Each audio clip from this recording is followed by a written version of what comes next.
One of the most enduring and endearing genres in cinema is the romantic comedy.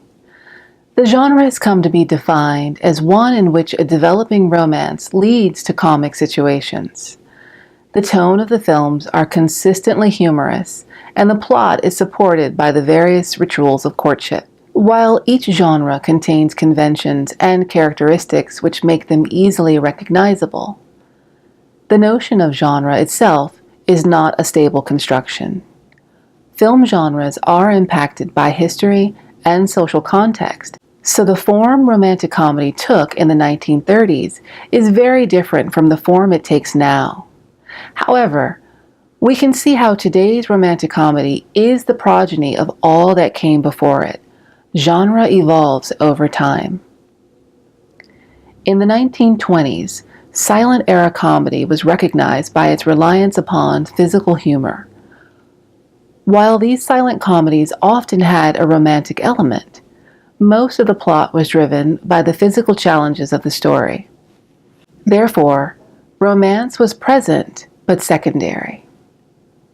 The film industry started its shift towards sound in the early 1930s, which allowed dialogue to become an important space for a film's humor. This also allowed the romantic aspects of the stories to move to the forefront. With dialogue, human relationships could be more fully explored and expressed and exploited for laughs. Logistically, the industry had to rework itself to properly incorporate dialogue, since up to the early 1930s, this was not written into the screenplay. This posed challenges for both actors and directors who had not needed to consider the nuances of captured dialogue before. The second big concern during the shift to sound and dialogue was the specter of censorship. In 1930, the Motion Picture Association of America Incorporated published a code of rules governing the production of motion pictures in the United States. The code was a set of moral recommendations concerning what was and what was not considered appropriate content for a motion picture.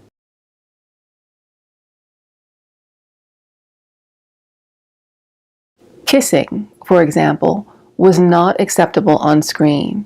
Because romantic comedy contained narratives often driven by flirtation, desire, and even seduction, the code was an important consideration. Ernst Lubitsch, a German-American filmmaker, is credited with creating a visual language of innuendo, which allowed films to be fairly risque and suggestive while remaining clear of code violation. 1934 is considered a turning point for the romantic comedy. Frank Capra released It Happened One Night to great public and critical acclaim. The movie went on to serve as the prototype of the screwball comedy.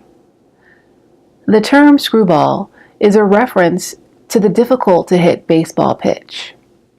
The term was first used to describe the heroine in the film My Man Godfrey, in reference to her headstrong, unconventional nature. The screwball protagonist was daffy, playful, quick, and usually the woman of the pair, though there were male screwballs as well. Assertive, self-reliant, and intelligent, the screwball woman was ready for the battle of the sexes and often provoked it. It's important to note that screwball comedies emerged within the context of the New Deal. The landmark collection of programs pushed by President Franklin Roosevelt in an effort to rejuvenate the American economy embodied a new spirit of hope. This spirit was reflected in the energetic narratives of screwball comedy. This would all change a decade later following World War II. The romantic comedy narrative shifted during and after World War II. The upbeat sassiness of screwball gave way to the home front romance, wherein our dual protagonists would find love and marry just before the man shipped off to war. These narratives were darker and less hopeful than screwball comedy. Home front romances also reinforced traditional gender roles in line with the expectations of men returning from war, who were concerned their status as head of household was being challenged by the previous age of Rosie the Riveter. The gender parity gained in Screwball was summarily relinquished in homefront romance. In the current era, we have seen a recurrence of many aspects of the Screwball in particular. Plucky heroines and commitment-phobic heroes trade verbal barbs, insult one another, and find amusement in the misfortune of the other, all the while falling further and further in love.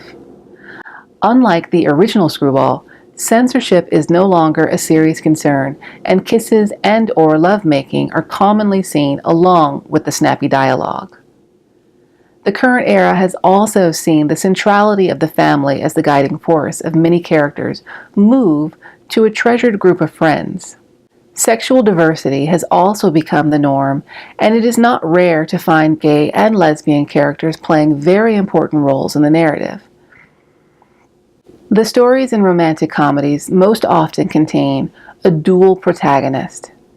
A story driven by a dual protagonist is simply one that follows two people, two main characters, instead of one. The nature of the romantic comedy makes this both possible and necessary. The halves of our couple must be developed as full characters. We must get to know both of them equally so that we can empathize with them. This creates particular challenges for the screenwriter to ensure both characters reach successful resolution at the end of our film. The conflict in romantic comedy is often presented as a conflict between generations, a conflict between the sexes, or a conflict within oneself. In the contemporary film Leap Year, the story setup involves a young woman who decides to step out of tradition, and instead of waiting for her beau to propose to her, she has decided to propose to him. She learns of an obscure Irish practice which allows for women to propose to men on February 29th. Her decision is presented as a conflict with societal norms, but it's also presented as a conflict within herself. Leap Year is a great example of a contemporary screwball comedy where the female half of our dual protagonist is sharp, plucky, and driven, which leads to many comedic situations. The film Hitch revels in its comedic exploration of the battle of the sexes, more specifically, the notion that women are from Venus and men are from Mars. The title character, Hitch, works as a dating coach to help men better understand women in an effort to make them more successful at their relationships.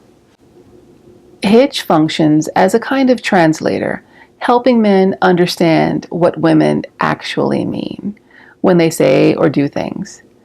This ability to translate seems to work for others, but when it comes to his own romantic endeavors to court a woman he's interested in, he seems incapable of taking the right action. This, of course, leads to many comedic situations. As a construction, genres are malleable and shifting. Though they may retain some basic fundamental characteristics, they change with the times and era. Social norms, values, and practices all impact the content and context of a romantic comedy. The advent of sound in cinema is a force which has reshaped the way we tell stories, and romantic comedies benefited tremendously from that advance in technology. Sound and dialogue allow a deeper exploration of thoughts and feelings on screen. While new films do explore more contemporary issues, the pairings we see in romantic comedies have remained fairly traditional. The most commonly seen dual protagonist is a man and a woman. This may change as society's values change, but for now, romantic comedies remain one of the most traditional genres in cinema.